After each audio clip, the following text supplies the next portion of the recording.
Elder financial abuse by family members is more common than you may think, and California courts have been cracking down on it more and more in recent years. Sometimes called senior fraud, elder financial abuse can range from something as simple as stealing cash out of grandma's wallet to something as sophisticated as taking control of an entire estate through high-level fraud. One of the most painful aspects of these cases is that it's often a trusted family member, friend, or caretaker who commits financial elder abuse against a senior loved one. Because of this, victims and their heirs are often reluctant to take appropriate legal action. While this is perfectly understandable, it's important to note that elder financial abuse usually doesn't result in criminal charges, meaning the offender is unlikely to go to jail. And if you allow the abuses to continue unchecked, entire legacies can be lost in an alarmingly short amount of time. What is elder financial abuse?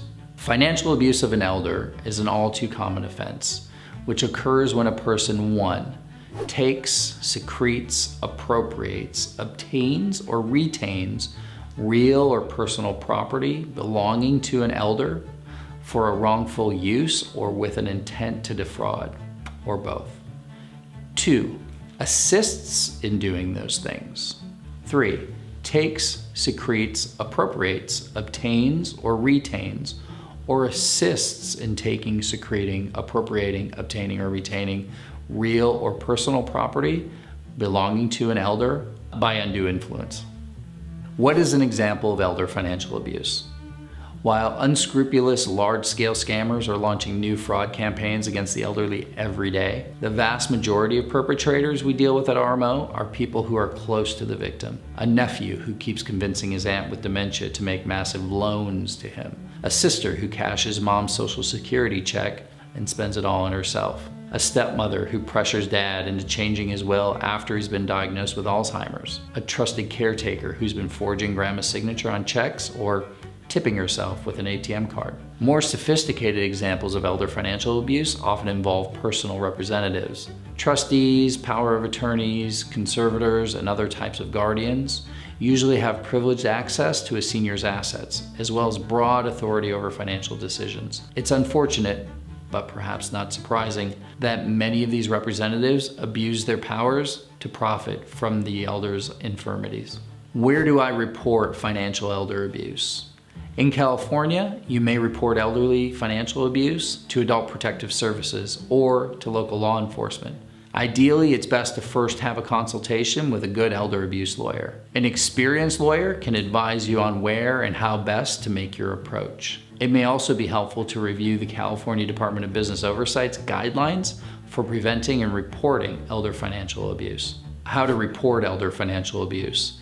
How and where to report elder financial abuse will depend on your state and its policies. In most states, you can report it either to local law enforcement or Adult Protective Services or similar agencies. Some states even have a hotline you can call. It's important to note that reporting elder financial abuse is different from pursuing a legal remedy. If a victim or their loved one wants to be justly compensated or recoup the losses, the monies that were taken, they'll need to hire a good elder abuse attorney to file a civil suit against the offender. Does California have a statute of limitations for financial elder abuse? Yes. The statute of limitations for financial elder abuse in California is generally 4 years from when the plaintiff discovered or should have discovered the abuse. If the financial abuse is current and ongoing, then the statute of limitations likely won't apply. For example, if you caught your brother embezzling trust funds 7 years ago and he's still doing it, you're likely not going to be precluded from bringing suit. Whatever the case, don't assume the statute of limitations bars your claim until you've consulted with a good elder abuse lawyer. There are many exceptions to the rule, and alternative legal avenues can often be used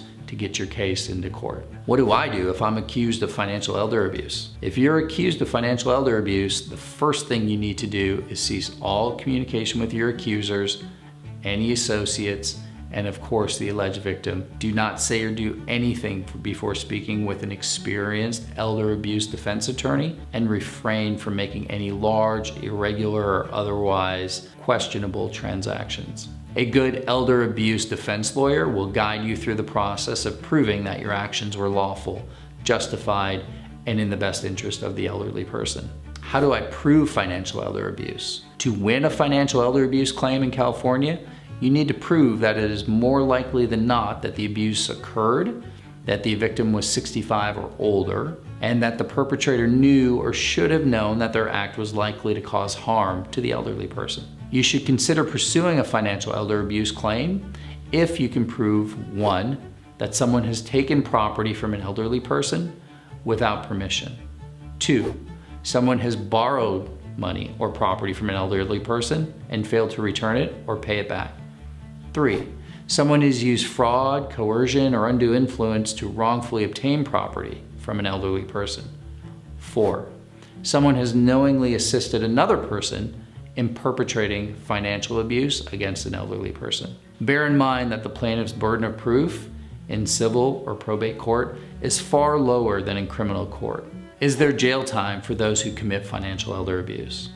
Generally, we see financial elder abuse treated only as a civil matter in the probate courts, which means there is no jail time or criminal record for the abuser. They usually just have to pay restitution and potentially punitive damages, attorney's fees, and costs to the victim. What is the penalty for elder financial abuse? Civil penalties are generally focused on simply returning the stolen assets. Sometimes the wrongdoer also may need to pay interest, any gains, treble damages, punitive damages, and attorney's fees or costs. What are California financial elder abuse punitive damages? Punitive damages in a financial elder abuse case refer to additional monies awarded above and beyond the amount required to directly compensate the victim for what they lost. While restitution is ordered for the purpose of making the victim whole, punitive damages are ordered to punish the perpetrator for their wrongful acts. Depending on the facts of your case, you may be entitled to damages far beyond the amount of money the abuser actually took from the victim. Can AARP help with elder financial abuse? Yes. AARP is very involved in the fight against elder financial abuse. As scammers and defrauders continue to rob American seniors of over $3 billion annually, AARP has been lobbying for heightened protective measures, harsher penalties for perpetrators, and increased oversight of appointed representatives. When should I contact an elder financial abuse attorney? You should contact an elder financial abuse attorney the moment you suspect that someone is taking advantage of an elderly or an infirm person for their monetary gain.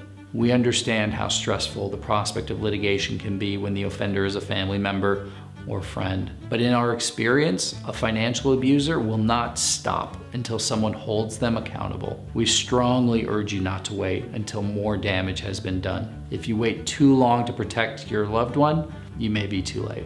If you have questions, please contact us anytime. The consultation's always free.